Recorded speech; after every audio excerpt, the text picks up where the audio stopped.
नमस्कार।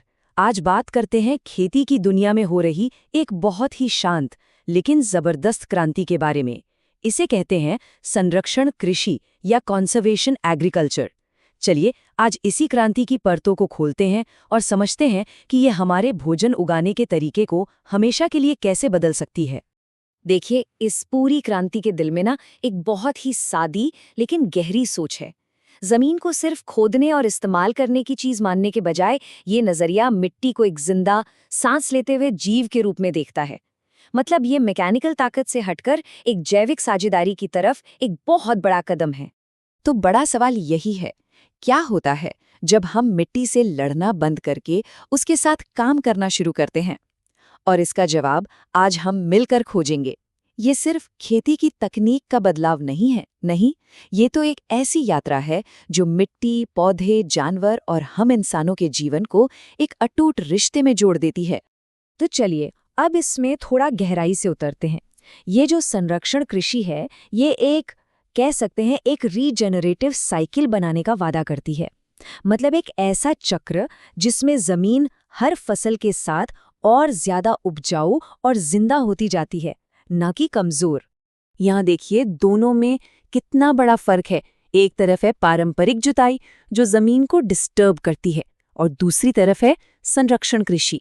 सदियों से हम हल चलाकर मिट्टी को उलट पुलट करें, है ना, लेकिन संरक्षण कृषि में हम ये काम मिट्टी के अपने कार्यकर्ताओं को सौंप देते हैं, उसकी अपनी फौज को, जिसमें लाखों करोड़ों सूक्ष्म जीव, कवक और केचुए शामिल हैं। ये प्रकृति के साथ मिलकर काम करने का एक बिल्कुल ही अलग नजरिया है।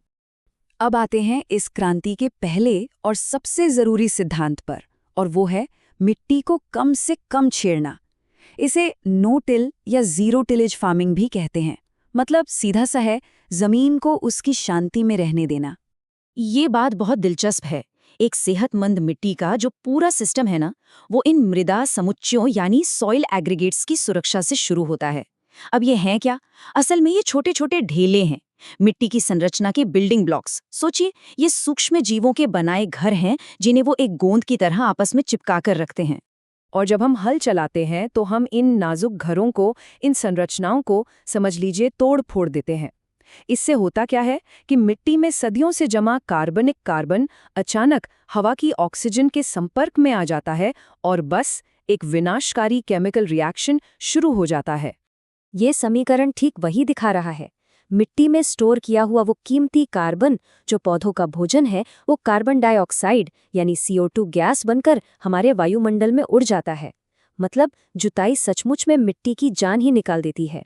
लेकिन जब हम मिट्टी को बिना छेड़े छोड़ देते हैं तो समझिए जादू होता है।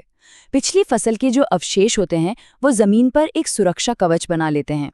ये कवच कीमती पानी को भाप बनने से रोकता है, जमीन को ठंडा रखता है, और सबसे जरूरी बात, हवा और पानी से होने वाले मिट्टी के कटाव को भी रोकता है। तो ये तो था पहला स्तंभ। अब चलिए दूसरे स्तंभ पर चलते हैं। देखिए, सिर्फ मिट्टी को बिना छेड़े छोड़ देना ही काफी नहीं है, उसे कभी भी खुला नहीं छोड़ना चाहिए।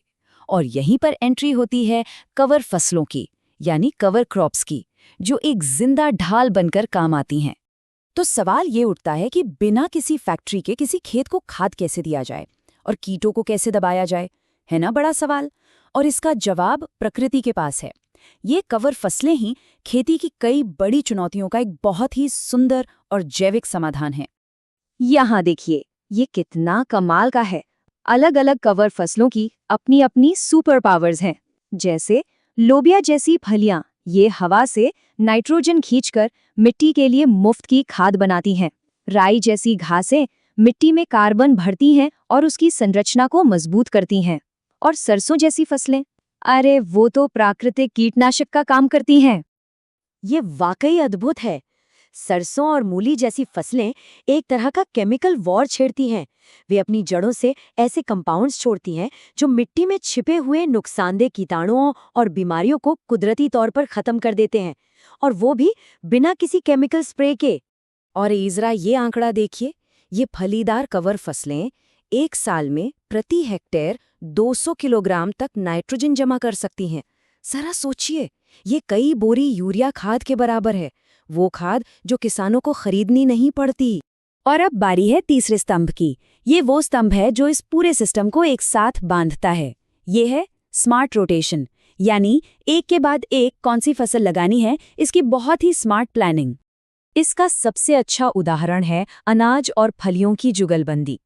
मान लीजिए पहले गेहूं या मक्का जैसी फसल लगाई जो मिट्टी से नाइट्रोजन लेती है। फिर उसके बाद दाल या कोई फली वाली फसल लगा दी जो उस नाइट्रोजन को हवा से खींचकर वापस मिट्टी में भर देती है। बस ये एक आत्मनिर्भर चक्र बन जाता है। और इसके फायदे अनगिनत हैं।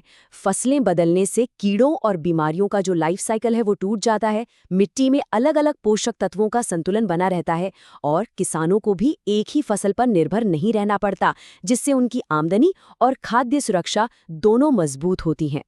तो ये सिद्धांत सुनने में तो बहुत अच्छे लगते हैं, लेकिन सवाल ये है कि असल में ज़मीन पर कैसे उतरते हैं, खासकर दुनिया भर के करोड़ों छोटे किसानों के लिए। तो चलिए देखते हैं कि कौन से उपकरण इस क्रांति को हकीकत बना रहे हैं। सबसे पहले तो ये समझ लीजिए कि ये कोई छोटा मोटा प्रयोग नहीं है। दुनिया भर में 200 मिलियन हेक्टेयर से ज़्यादा ज़मीन पर, मतलब भारत के आधे से भी ज़्यादा क्षेत्रफल पर, किसान बिना जुताई वाली खेती कर रहे हैं। ये अब एक ग्लोबल मूवमेंट बन चुका है। और जानते हैं इसकी सबसे अच्छी बात क्या है? इसके लिए कोई बड़े बड़े महंगे ट्रैक्टरों की ज़रूरत नहीं है। 2 व्हील ट्रैक्टर पर लगने वाले सस्ते सीडर्स और हाथ से बीज बोने वाले ज़ैब प्लांटर्स जैसे बहुत ही सरल उपकरण इस क्रांति को हर किसान की पहुंच में ला रहे हैं। और इसके नतीजे वो तो जबरदस्त हैं। दक्षिण एशिया के आंकड़े ही देख लीजिए। इन तकनीकों से खेती की लागत 25% तक कम हुई है, जबकि गेहूं की पैदावार 10% तक बढ़ गई है। और सबसे जरूरी बात, मजदूरी की जरूरत 40% तक घट गई है, जिससे किसानों का समय और पैसा दोनों बचता है। तो हमने इन तीनों स्तंभों को देखा। जब ये तीनों एक साथ मिलते हैं ना, तो वे सिर्फ खेती की एक नई तकनीक नहीं बनाते, बल्कि हमारे भविष्य के लिए एक बहुत ही शक्तिशाली और उम्मीद भरा नजरिया तैयार करते हैं। तो सार यही है, बिना जुताई, कवर फसलें और स्मार्ट रोटेशंस, ये तीनों मिलकर एक ऐसी कृषि प्रणाली बनाते हैं जो न सिर्फ जमीन को बल्कि हमारे पूरे इकोसिस्टम को फिर से सेहतमंद करती है। ये एक ऐसी मुकम्मल प्रणाली है जहां हर हिस्सा दूसरे को मजबूत करता है। और आखिर में ये सवाल हमें सोचने पर मजबूर करता है, अगर हम खेती के जरिए अपने ज़मीन में फिर से जान फूंक सकते हैं, तो ज़रा सोचिए ये हमारे ग्रह और हम सब के भविष्य के लिए क्या-क्या संभावनाएं खोलता है।